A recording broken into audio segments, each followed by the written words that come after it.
So let us go through and set things up. So what I like to do is hold down the Windows button and press R to bring up the run window, and we'll go to the %appdata%. And in this folder, we are just going to go down to Blender Foundation and into Blender, and I'm going to simply rename my Blender folder to put an A in front just to rename it.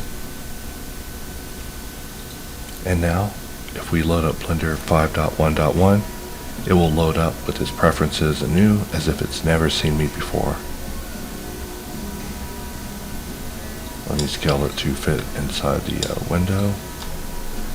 Alright, and then we begin configuring it. So I'm going to go ahead and set the spacebar action to search, click continue. We'll press Shift H to hide everything that isn't the cube. And from here, I'm just going to drag and drop Insolve, drag and drop Box Cutter, drag and drop Hard Ops, and from here we are ready to go. So I'll press Alt W in order to start, and we'll just save our default file.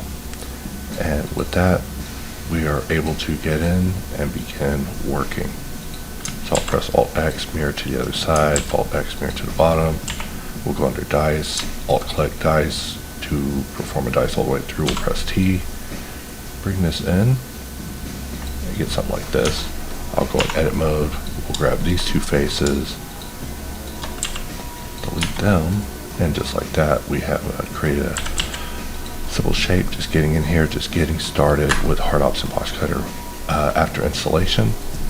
From here, I'll press QOT, we'll change this to a cylinder, and with our cylinder, we'll just delete the top face, expand it out via solidify, and give it a sharpen, and just keep going from there. So just like that, we have went through just the most basic installation of Hard Ops Box Cutter and Insolve and Inflow.